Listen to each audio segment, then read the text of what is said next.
Welcome to মাহিশ্রানী kitchen and ব্লগে। আসসালামু আলাইকুম এভরিওয়ান, সবাইকে আশা করছি সবাই অনেক বেশি ভালো আছেন। আর একটি সুন্দর নতুন ব্লগ ভিডিও দেখার জন্য আপনাদেরকে ওয়েলকাম জানাচ্ছি।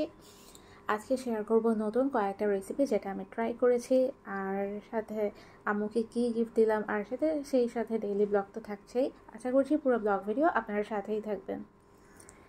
সকালে উঠে যেহেতু ক্যাম্পাস ছিল না আজকে, তাই চিন্তা করলাম ব্রেড টোস্ট বানিয়ে ফেলি। আর এখানে আমি যেহেতু ঝাল ব্রেড টোস্ট বানাবো, এখানে আমি ডিম, তারপর পেঁয়াজ, কাঁচামরিচ আর লবণ সব কিছু মিক্সড করে আমি ব্রেডটা জাস্ট ডুবিয়ে এটা ব্রেড টোস্ট বানিয়ে ফেলতেছিলাম। আর ব্রেড টোস্ট বানানো অনেক সহজ, আপনারাও চাইলে বাসায় এটা ট্রাই করতে পারেন।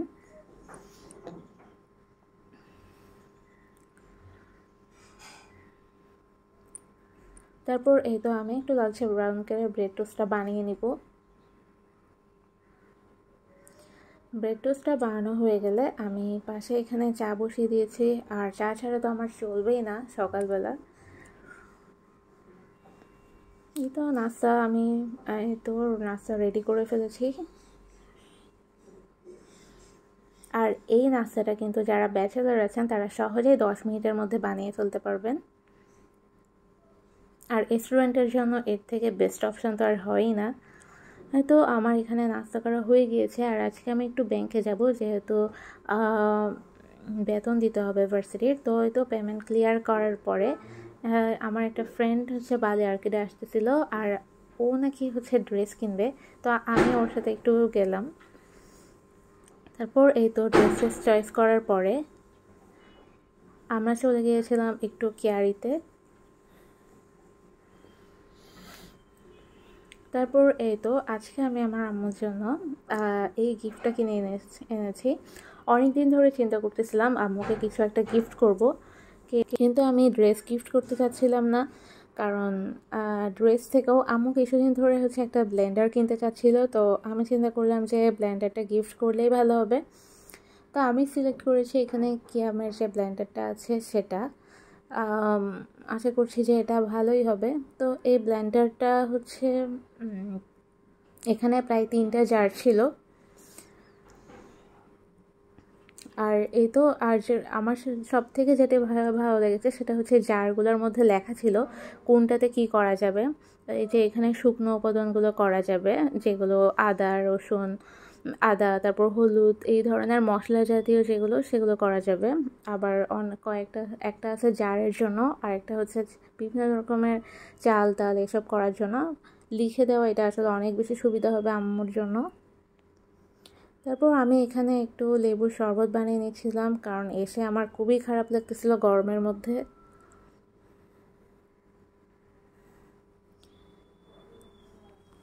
এই তো আমার লেবুর শরবত বানানো হয়ে গিয়েছে।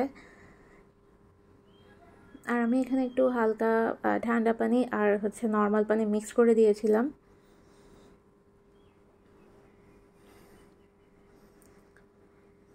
এই তো লেবুর শরবত পুরোপুরি শেষ হওয়ার পরে আমি আপনাদের সাথে খুব সুন্দর একটা রেসিপি শেয়ার করব।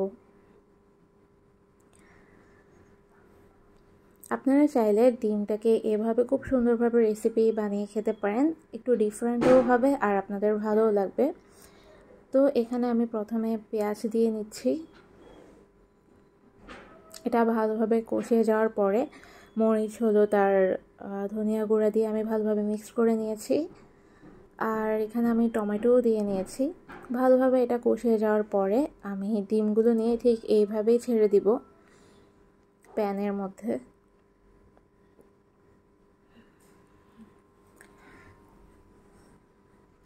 তারপর ডিমগুলো এভাবে ছেড়ে দেওয়ার পরে যেহেতু এগুলো এখন একটু নরম আছে, তো এভাবে আমি 10 থেকে 15 মিনিট এভাবে রেখে দিব। প্রায় 10 মিনিট পরেও আমি দেখতেছিলাম এগুলো একদমই নরম হয়েছিল। তো আমি আর একটু টাইম দিব, 5-6 মিনিটের মতো।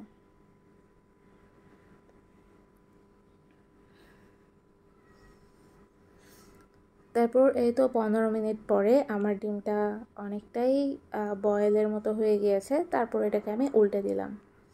আজকে যেহেতু খালামণি আমাদের বাসায় এসেছেন, তাই আমি একটা সুন্দর চটপটি রেসিপিও আপনাদের সাথে শেয়ার করব। এখানে আমি প্রথমে মচমচের জন্য উপরের ক্রিসপিগুলো বানিয়ে নিচ্ছিলাম।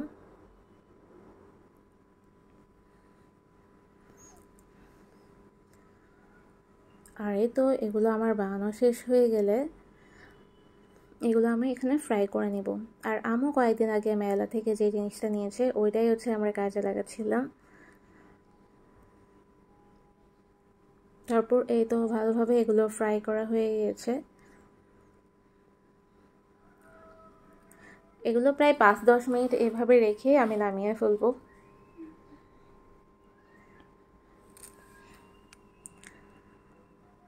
তো আমার সবগুলো উপরের ক্রিসপি প্রায় বানানো শেষ।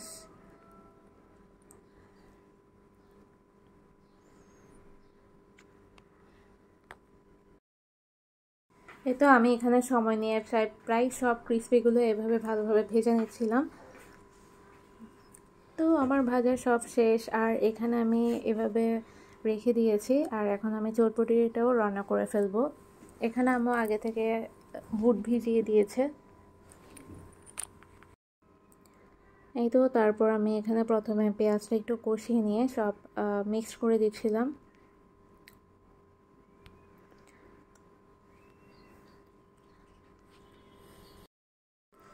আর এখানে আমি একটু পোড়া মরিচও দিয়ে দিচ্ছিলাম জাস্ট ফর ফ্লেভারের জন্য।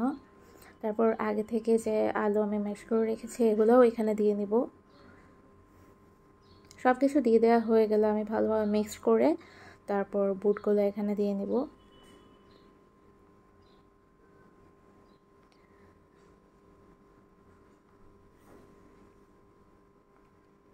তো সব কিছু মিক্স করে হয়ে গিয়েছে। আর এই তো এখন হচ্ছে আমরা বিকালের টাইমটাতে সবাই মিলে মজা করতেছিলাম। আর এটা হচ্ছে খালামণির ছেলে আরহাম। ও এবার আমাদের বাসায় অনেক দিন পরে বেড়াতে এসেছে। আর এই তো আমরা এখানে সব কিছু রেডি করে নিচ্ছিলাম।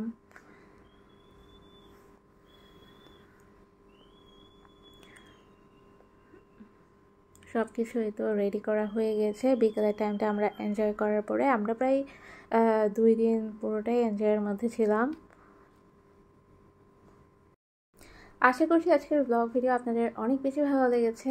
অবশ্যই লাইক, কমেন্ট এবং সাবস্ক্রাইব করতে ভুলবেন না। মাই ট্রাইনি কিচেন অ্যান্ড ব্লগ আজকের পর্যন্ত এইটুকুই। পরবর্তীতে আরও সুন্দর সুন্দর নতুন ব্লগ ভিডিও আপনাদের জন্য নিয়ে আসবো ইনশাল্লাহ।